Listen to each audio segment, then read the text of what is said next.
자, 오늘 황혼에서 새벽까지라는 제목으로 말씀 증거합니다.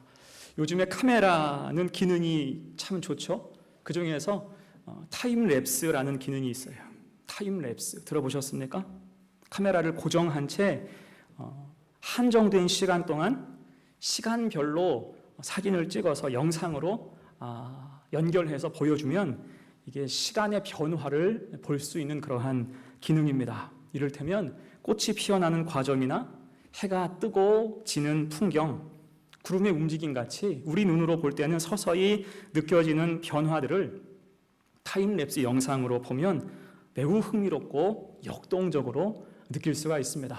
핵심은 한정된 시간이죠. 그 시간의 기록이 타임랩스다라고 생각하면 정확합니다. 자, 오늘 우리가 읽은 본문이 그런 의미예요. 시간이 정해져 있어요. 오늘 말씀은요, 이게 시간이 명확하게 정해진 그러한 말씀이에요. 황혼, 해가 진 후부터 새벽까지의 이야기. 그리고 매우 긴박했습니다. 우리가 지난 한 주 동안 새벽 시간에 말씀을 들은 것처럼 이 에스더서는 영적 전쟁의 스토리입니다. 포로기 시절 악한 사람 하만이 왕의 권세를 뒤에 업고 유다 민족을 학살코자 했어요.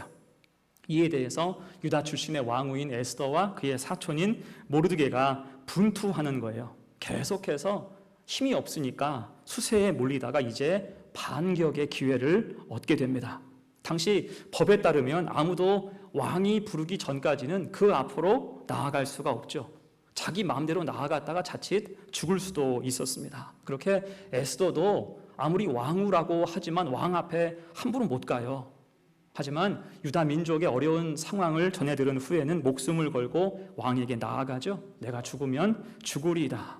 다행히 왕은 그를 반갑게 맞이해 줬습니다. 이에 에스더는 왕과 함께 신하 하만을 잔치 자리에 초대를 해요. 왕이 그 잔치에 와서 매우 즐거워하죠. 그리고 에스더에게 소원을 묻습니다. 다만 이때 에스더는 하고 싶은 말이 있었으나 내 민족 유다 민족을 좀 구명해 주십시오. 하고 싶은 말은 있었으나 그 말을 다 하지는 못해요. 아직 분위기가 무르익지 않았다고 봤기 때문입니다. 섣불리 말했다가 하만과 같이 있는데 하만 때문에 오히려 화를 입을 수도 있기 때문이에요. 이게 다음 날 잔치 시간을 다시 약속하죠. 그리고 그 자리에서 자기 소원이 무엇인가를 말하기로 하고 헤어지는 거예요. 곧 이제 시간은 만 하루가 남았습니다. 하루라는 시간. 이 시간이 에스더에게는 근심의 시간이죠. 왕에게 어떻게 말해야 될까? 특히 악한 사람인 하만과 함께 초청을 했는데 그 앞에서 내가 어떻게 말해야 할까? 혹시나 하만이 반격하진 않을까? 왕이 듣고 오히려 화를 내고 정색하면 어쩌지? 에스더는 고민이 깊어지는 것입니다. 자, 놀라운 것은 그때 하나님의 타임랩스가 작동했다는 거예요. 눈에 보이게 하나님이 일하시는 것입니다. 그리고 그 일하심의 기록이 에스더서 6장이에요. 정확한 시간대는 황혼에서 새벽까지. 이때 무슨 일이 있었을까? 하나님은 어떻게 일하셨을까? 우리가 두 가지로 생각을 해봅니다. 첫 번째, 정서적으로 공감하게 하십니다. 정서적 공감대를 마련해 주세요. 여러분, 사람에게는요, 정서가 무엇보다 중요합니다.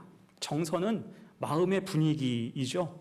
이것은 좋은 관계의 바탕이 됩니다. 정서가 통하는 사람끼리 만났을 때 평화로운 거예요. 그러니까 정서는 지식이 아니고 논리도 아닙니다. 대신 정서는 마음을 움직이는 힘이 있어요. 그래서 정서적 공감대가 굉장히 중요합니다. 자, 그런 면에서 지금껏 악한 사람인 하만이 한 일이 무엇입니까? 반유대주의예요. 반유대주의 정서를 그 땅 가운데 심었다는 거예요. 그래서 정서적으로 유다 민족을 다들 혐오하게 만들어서 학살을 정당화하고자 했습니다. 그리고 이제는 시범 케이스로 눈에 가시 같았던 모르드게를 죽이고자 사형틀을 만들죠. 25m짜리 높은 장대를 세웠습니다. 자, 그런 급박한 상황에서 왕은 아무것도 모르고 잔치를 즐기는 거예요. 그런데 이제 에스더가 베풀기로 한 잔치 전날 왕은 이상하게 밤에 잠을 자지 못해요. 잠들지 못하는 거예요. 1절 보세요. 그날 밤에 왕이 잠이 오지 아니함으로 명령하여 역대 일기를 가져다가 자기 앞에서 읽히더니, 결국 잠을 이루지 못하다가 왕은 신하를 부르죠. 그리고 뜬금없이 책을 가져다가 읽게 하는 거예요. 역시 예나 지금이나 밤에 잠이 안 오면 책을 읽어라. 책을 읽으면 이게 자동적인 수면제 아닙니까? 대신 왕은 역대 일기를 읽게 했는데 이것이 일종의 근무일지죠. 실록에 해당하는 그러한 책입니다. 그럼 왜 하필 왕은 잠이 오지 않는 이 밤, 다른 책도 아니고 역대 일기를 궁금해했을까요? 이 추측하기로는 이 왕이 술을 너무 좋아하고 잔치를 좋아해서 가끔 이 필름이 끊어지는 사람이었던 것 같아요. 그래서 국정이 어떻게 돌아가는지, 술김에 무슨 일을 저질렀는지 확인차 아마 역대일기를 읽게 하지 않았을까 추정을 해볼 수 있습니다. 자, 그러면서 거기에 적혀 있는 모르드게에 대한 기록을 그가 보게 돼요. 오늘 2절 말씀이에요. 그 속에 기록하기를 문을 지키던 왕의 두 넷이 빅다나와 데레스가 아하수아로 왕을 암살하려는 음모를 모르드게가 고발하였다 하였는지라. 아멘. 자, 이 말씀은 에스더서 2장에 나오는 이야기인데요. 그때 모르드게가 왕의 암살 음모를 저지하죠. 당연히 왕의 생명을 구했으니 이것은 엄청난 공로에 해당합니다. 근데 문제는 그에게 따로 상을 주지 않았다는 거예요. 이 엄청난 일을 했는데 상을 주지 않았어요. 상을 준 기억이 왕에게 없는 것입니다. 3절 말씀, 왕이 이르되 이 일에 대하여 무슨 존귀와 관작을 모르드게에게 베풀었느냐 하니 측근 신하들이 대답하되 아무것도 베풀지 아니하였다 하니라. 이 말을 듣고 왕이 아차 싶은 거예요. 아마 왕이 그때 또 술을 먹었던 모양이죠. 까먹은 거예요. 여러분, 이게 당시 문화에서는 대단한 신뢰입니다. 대단한 신뢰예요. 지금도 그렇지만 중동 지방의 엄격한 규율 중에는 호의에 대한 보답이라는 게 있어요. 호의에 대한 보답. 꾸란에도 그런 구절이 있을 정도입니다. 선에 대한 보답은 오직 선뿐이 아니냐. 이것이 코란에 명시되어 있어요. 곧 선한 일에는 선한 것으로 보답하라라고 당부하고 있다는 것입니다. 곧 이 밤을 통해서 아하수에로 왕은 모르드게 이름을 마음에 각인하게 돼요. 미안한 거예요. 나를 위해서 힘쓰고 애썼는데 내가 아무것도 해준 것이 없구나. 그에게 부채의식이 생긴 것입니다. 여러분, 이게 무엇입니까? 정서의 변화예요. 유대인에 대한 선입견이 없어지고 대신 정서적인 공감대, 유대감이 생긴 것입니다. 여러분, 이렇게 된 것이 과연 우연일까요? 이 일은 하나님이 하신 줄로 믿습니다. 곧 왕이 그날 밤에 이루지 못한 것은, 잠을 이루지 못한 것은 하나님이 재우지 않으셨기 때문이에요. 그래서 6장 1절은 그날 밤에 왕이 잠이 오지 아니함으로라고 기록했지만 사실은 하나님이 왕을 잠들지 못하게 하셨으므로라고 우리가 고쳐서 말할 수가 있는 것입니다. 자, 여러분, 이렇게 정서가 변하면 이후에 관계가 달라져요. 그러니까 정서가 바뀌면요, 관계는 새로워질 수 있습니다. 연결해서 오늘은 총회에서 지정한 5.18 민주화운동 기념주일입니다. 제가 연관된 이야기 한 가지만 할게요. 과거에 우리 호남 지역, 광주, 전라 지역이 낳은 최고의 정치인은 아마도 이견이 없을 거예요. 고 김대중 대통령을 꼽을 것입니다. 제가 고등학교 때 그분이 대통령 선거에서 패배하고 영국으로 유학을 갔다가 돌아와서 새로운 시작을 위하여라는 책을 썼어요. 그 책을 고등학교 때 너무 감명 깊게 읽었던 기억이 있습니다. 기억나는 문구가 아직까지도 있을 정도예요. 그리고 대학교 시절에는 1997년도예요. 그때 대통령 선거가 있었는데 그때 수원역에서 그분이 후보 연설을 했었어요. 비가 막 오는 그런 날이었는데 비가 많이 와서 사람이 많이 없었습니다. 그때 제가 시간이 좀 있어서 우산을 쓰고 거의 맨 앞쪽에 나아가서 그분 연설을 다 들었던 기억이 있어요. 연설을 정말 잘했어요. 그리고 그 해에 대선에서 그분은 40.3%를 얻어서 대통령에 당선이 됐습니다. 이게 참 수치로는 미미한데 40.3 겨우 이인재 씨의 도움으로 대통령이 됐던 기억이 있습니다. 근데 이때 재밌는 게 뭐냐면 당시에 전국 득표율이 40.3%였는데 호남에서의 득표율은 95%였어요. 호남 지역 득표율은 95%. 이게 전무후무한 지금까지 역대 최고 기록입니다. 자, 그러면 왜 호남은 그에게 몰표를 줬을까요? 단지 동양이라서 표를 몰아줬을까요? 아니에요. 그것보다는 이게 정서의 힘이라는 거예요. 정서적 유대 때문입니다. 그 전에 중요한 사건이 있었죠. 1980년 5월 18일에 광주는 군인들의 총칼에 철저히 짓밟혔습니다. 그리고 그 전날 5.18 직전 5월 17일에 정치인 김대중은 내란 선동 혐의로 긴급 체포됐어요. 그리고 이 일로 사형 선고를 받게 됩니다. 그렇게 옥고를 치르다가 다행히 미국의 개입으로 1982년 12월 달에 미국 망명길에 오르죠. 거기에서 절치부심했어요. 그래서 1985년 2월에 미국 측의 반대에도 불구하고 망명 생활을 청산하고 국내로 다시 들어와요. 물론 즉시 가택연금을 당하게 되죠. 그러다가 시대가 급변하면서 1987년 6월 항쟁을 계기로 가택연금이 해제가 되었고요. 그해 9월 달에 첫 공식 일정으로 광주를 방문하러 내려가는 거예요.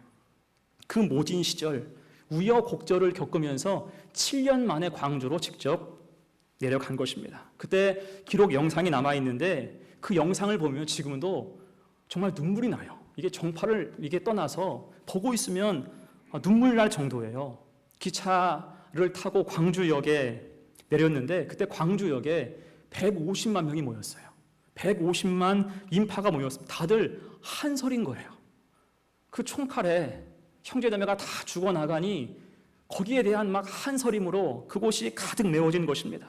그들을 뒤로 하고 김대중은 망월동 공동묘지, 지금은 5.18 국립민주묘지라고 불리는데 그때 이름으로 망월동 묘역으로 바로 가죠. 그리고 가는 내내 그가 통곡해요.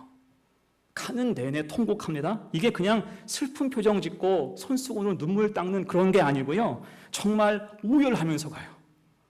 오열하면서 눈물을 다 쏟으면서 그곳까지 나아갑니다. 자, 그 눈물에서 사람들은 그의 진심을 본 거예요. 나를 위해서, 우리를 위해서 울어줄 수 있는 사람. 이것이 정서의 힘이라는 거예요. 같은 시대, 같은 아픔을 간직한 사람들이 그 눈물로 한 마음이 되었다라고 보는 것이 정확합니다. 그래서 95%가 나온 거예요. 다들 한 마음 되어서 그를 찍어주는 거죠. 이것이 정서의 힘인 거예요. 여러분, 그래서 정서는 지식과 논리를 아득히 넘어가요. 할 수 없겠다. 정서적으로 유대되면 할 수 있습니다. 정서는 마음을 녹여주기 때문이에요. 자, 그런 의미에서 오늘 본문도 이게 참 의미가 있어요. 왕이 모르드게의 이름을 기억하고 그에게 미안한 감정을 갖게 된 것. 물론 그 순간에도 악한 사람 하만은 그런 모르드게를 장대에 매달아 죽일 준비를 하고 있었다고요. 하지만 왕은 이미 마음이 변해서 모르드게에게 죽음이 아니라 상을 주기를 원했습니다. 이제 누가 뭐라고 하든지 모르드게가 예쁘게 보이는 거예요. 결국은 이 마음, 왕의 정서적 변화는 악한 사람 하만의 권세를 꺾으시는 하나님의 귀한 도구와 장치가 된 줄로 믿습니다. 여러분, 그래서 우리도 늘 기도해야 돼요. 마음을 달라고 기도해야 됩니다. 아무리 우리가 전도하고 싶어도 그 사람 마음이 닫혀 있으면 소용이 없잖아요. 아무리 관계를 개선하고 싶어도 그 사람이 나를 싫어하면 친밀해질 수가 없는 거예요. 정서적인 유대, 정서적인 공감대를 위해서 우리는 마음을 다해서 구해야 할 줄로 믿습니다. 우리 모두는 정서적 공감대가 이루어진 공동체가 돼야 돼요. 오직 예수, 어떤 친밀함, 인간적인 유대가 아니고 정서적인 믿음의 공감대로 하나가 될 때 우리 교회는 더욱더 아름다운 교회가 될 줄로 믿습니다. 물론 우리 힘으로 우리가 하나 되는 것이 쉽지가 않아요. 하지만 우리로는 못하지만 하나님은 하시고 우리의 시간으로는 해결할 수 없을지라도 하나님은 하룻밤만으로도 그 마음을 변화시키심을 믿습니다. 그 타임랩스의 기록이 오늘 본문인 거예요. 이런 은혜가 우리 삶에도 가득 임하기를 간절히 축원합니다. 아멘. 두 번째예요. 하나님 하신 일 두 번째는 행간을 채워가십니다. 행간을 채우시는 거예요. 자, 탈무드에 한 토막 이야기가 있어요. 한 제자가 와서 스승에게 물었습니다. 스승님, 저는 토라를 읽고 율법을 매일 암송하고 있습니다. 그런데 이 말씀 속에 담겨져 있는 하나님 마음이 느껴지지 않아서 너무나 슬픕니다. 말씀은 분명한데 제 마음에는 메마름이 있습니다. 무엇이 문제일까요? 이 말을 듣고 스승은 제자에게 말했습니다. 얘야, 하나님 말씀은 글자 그대로 받아들이되 그 사이사이에 있는 의미까지도 묵상해야 한단다. 글자만 보면 율법이지만 그 사이의 맥락을 다 보면 은혜란다. 글자만 보면 율법이 되지만 그 사이의 맥락을 보면 깊으신 주의 뜻, 은혜가 있으면 알 수 있게 된단다. 중요한 얘기죠. 여러분, 하나님 역사는 디테일이에요.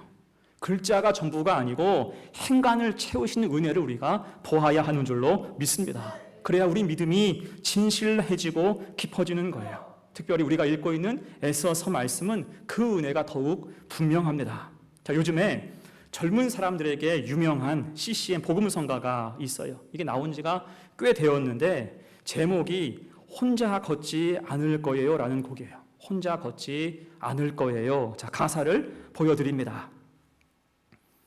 그대 폭풍 속을 걷고 있을 때, 이렇게 시작하는 그런 찬송인데 같이 읽어볼까요? 시작. 그대 폭풍 속을 걷고 있을 때, 비바람을 마주해야 할 때, 불빛조차 보이지 않아도 그대 혼자 걷지 않을 거예요. 두려움 앞에서 하늘을 보아요. 외로운 그대여 걱정 마요. 꿈꾸는 그 길을 또 걷고 걸어요. 그대 혼자 걷지 않을 거예요. 좋은 찬송이고 가사가 참 서정적이고 아름답지요. 그런데 이 찬양이 좀 논란이 있어요. 이유가 무엇일까요? 힌트는 가사에 있습니다.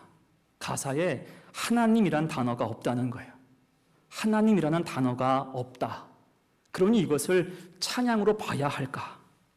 하나님이란 단어가 없는데 이것을 찬양이라고 할 수 있을까? 논란이 있다는 거예요. 자, 여러분은 어떻게 생각하십니까? 이건 찬송입니까? 찬송이 아닙니까?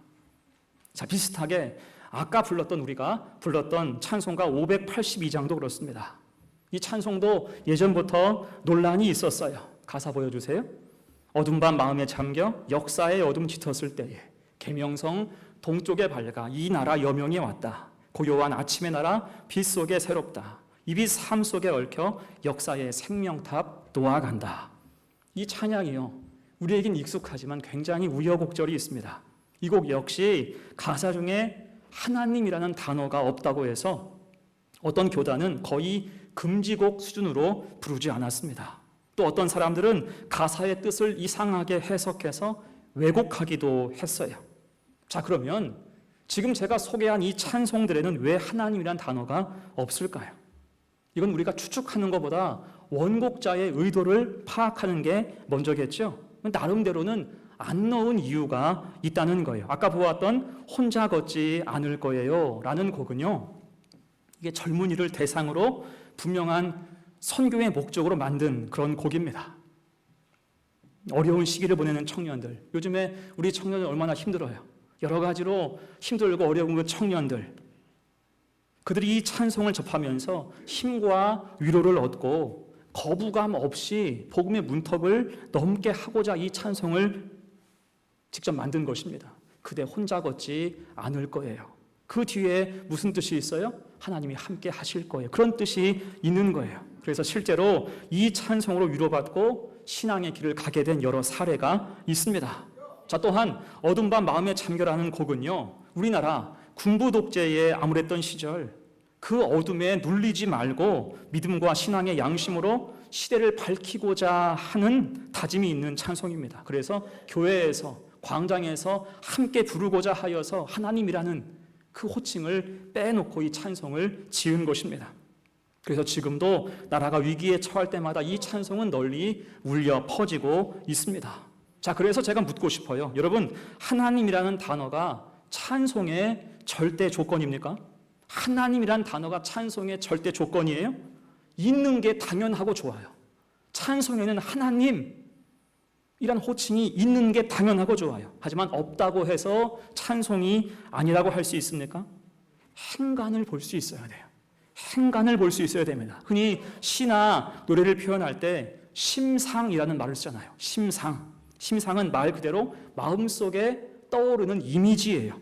곧 직접적인 표현은 아니어도 어떤 시구나 노랫말을 통해서 마음에 떠오르게 하는 이미지가 있다라는 것입니다. 그게 때로는 더 깊은 감동을 줄 수 있다는 거죠.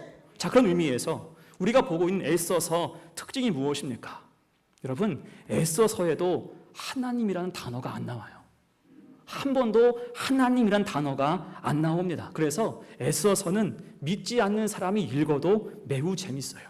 고대 중동 대제국 왕실의 이야기이면서 전형적인 권선징악 구조의 이야기입니다. 솔직히 말하면요, 성경 전체 중에 제일 재밌는 책이 에스더서예요. 그러면 같은 잣대로 하나님이란 단어가 안 나오니까 이 에스더서가 성경으로서의 가치가 없습니까? 하나님 단어가 빠져 있으니까 이게 성경이 아닌 거예요? 아니잖아요. 그렇게 말하는 사람은 아무도 없습니다. 왜요?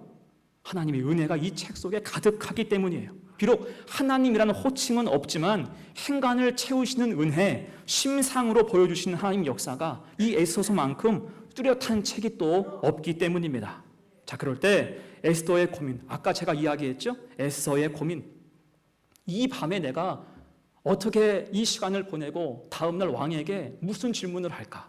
어떻게 이야기를 해야 우리 민족을 구할까? 그 고민을 하나님이 채우시는 거예요. 내가 고민하지만 누가 일하세요? 하나님이 일하세요. 황혼에서 새벽까지 하나님이 착착 맞춰 가십니다. 아까도 이야기했듯이 왕이 그 밤에 역대 일기를 읽고요, 모르드게에게 상 주고 싶은 마음이 가득해졌어요. 그러다가 시간이 꽤 흘렀고 어느덧 새벽이 다 됐습니다. 그리고 그 시간에 하만은 부지런히 왕을 찾아와요. 새벽 시간에 왕을 찾아왔습니다. 그가 찾아온 이유가 무엇입니까? 건방진 유대인 모르드게를 장대에 매달아 죽일 일에 대해서 허락받으러 오는 거예요. 자, 그런데 왕은 하만을 보자마자 말할 틈을 주지 않고 먼저 질문하는 거예요. 그것이 오늘 6절입니다. 왕이 존귀하게 하기를 원하는 사람에게 어떻게 하여야 하겠느냐. 쉬운 말로 내가 상 주고 싶은 사람이 있는데 무슨 상을 주면 좋을까? 라고 묻는 것과 같습니다. 그 말을 듣고 하만의 가슴이 뛰죠. 난가? 나한테 상 주려나? 막 가슴이 뛰어요. 그래서 자기가 상 받는 줄 알고 하만이 말합니다. 그에게 왕복을 입히고 왕의 말을 태워서 퍼레이드를 시켜주십시오.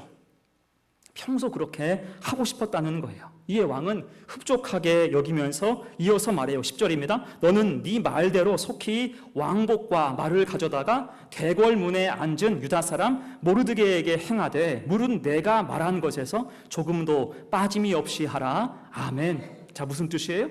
왕은 지금 누구에게? 모르드게에게 상을 줄 작정이에요. 그리고 그 준비를 누가 해야 돼요? 하만이 하는 거예요. 하만에게 시켰어요. 네가 말했으니까 가서 네가 준비해. 그렇게 한 거예요. 여러분, 이게 무슨 운명의 장난입니까? 지금 하만은 모르드게를 죽이고자 그 허락을 받기 위해서 그 새벽에 찾아 나와서 왕 앞에 섰는데 왕은 대신 그에게 상을 주고 카 퍼레이드까지 준비하라고 하만에게 명령한 것입니다. 그 앞에서 하만은 아무 말도 못해요. 자기가 준비한 그 어떤 말도 꺼내놓지 못합니다. 허탕친 거예요. 이에 마음이 상한 하만은 아마도 대충 일을 지시하고 집으로 돌아왔을 거예요. 그리고 와서 그 겪은 이야기를 하니까 가족들, 측근들이 뭐라고 말을 합니까? 12절 이하 한마디로 조심하라라고 이야기해요. 이런 걸 기시감이라고 하죠. 뭔가 분위기가 쇠한 거예요. 이거 뭔가 분위기가 안 좋다. 그렇게 하만의 머릿속은 한없이 복잡해졌어요. 뭔가 꼬였다 싶은 것입니다. 그런데 그때 14절 왕의 내시들이 찾아오죠. 14절 같이 읽어요. 시작. 아직 말이 그치지 아니하여서 왕의 내시들이 이르러 하만을 데리고 에스더가 베푼 잔치에 빨리 나아가니라. 아멘. 이 말씀에서 중요한 것은 아직 말이 그치지 아니하여라는 말이에요. 그러니까 하나님이 틈을 주지 않으신 거예요. 더 작당하지 못하도록 그 말이 끝나기가 무섭게 내시부에서 찾아와서 하만을 독촉해서 잔치 자리에 참석하게 만든 것입니다. 어떻습니까? 이건 잔치를 가는 게 아니에요. 잔치를 끌려갑니다. 마치 압송되어 가듯이 잔치에 끌려가는 꼴이 되고 말았어요. 여러분, 이 기막힌 전개, 행간을 채우시는 치밀함 누가 하신 거예요? 하나님이 하신 줄로 믿습니다. 지금 긴박하게 사건이 진행되는 내내 하나님이란 단어는 한 번도 안 나왔어요. 근데 모든 것은 누가 하셨어요? 하나님이 하신 일입니다. 곧 에서서에서 하나님이란 이름이 없는 이유가 무엇일까요? 하나님이 우리 눈에 보이지 않아도, 답답한 일을 겪으면서 낙심과 좌절이 찾아와도 하나님은 여전히 우리와 함께 계신다는 것입니다. 그래서 기억하세요. 오늘 스토리의 행간 가운데 가득한 하나님 은혜가 있듯이 우리 인생의 행간, 빈 여백 가운데도 하나님 은혜와 섭리는 늘 가득함을 기억하시길 바랍니다. 하나님 손길이 닿지 않는 곳이 없고요, 하나님 손길이 미치지 않는 곳이 없다라는 거예요. 여러분, 그래서 성도가 할 일이 무엇입니까? 아까 말했던 탈무드의 한 토막 이야기처럼 하나님이란 글자만 찾지 말고 그 사이의 맥락, 행간에 담긴 은혜를 묵상하며 바라보라는 것입니다. 그 심상을 놓치지 말라. 그 믿음 가지고 살라는 거예요. 나는 쉴지라도, 나는 숨죽이고 울면서 무력하게 있을지라도 우리 하나님은 일하심을 믿고 나아가라는 것입니다. 그러면 우리 삶의 순간순간이 별처럼 아름다운 은혜로 채워져 있음을 우리가 깨닫고 나아갈 수가 있을 것입니다. 이 사실을 마음에 잘 기억해서 성숙한 믿음으로 더 깊은 믿음의 눈을 가지고 살아가는 우리 성도들 다 되시기를 간절히 축원합니다. 그러면 이제 말씀을 정리하고 마무리합니다. 자, 오늘은 급박하게 돌아가는 한정적인 시간 속에서 하나님이 은혜의 타임랩스를 찍으신 스토리예요.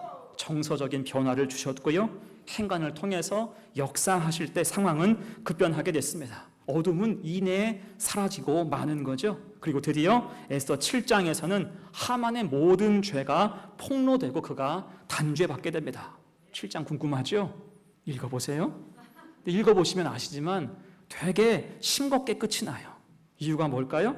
그 밑작업을 모두 누가? 하나님이 하셨기 때문입니다. 자, 이때 여러분, 하나님이 오늘 본문 황혼에서 새벽까지만 열심히 일하셨을까요?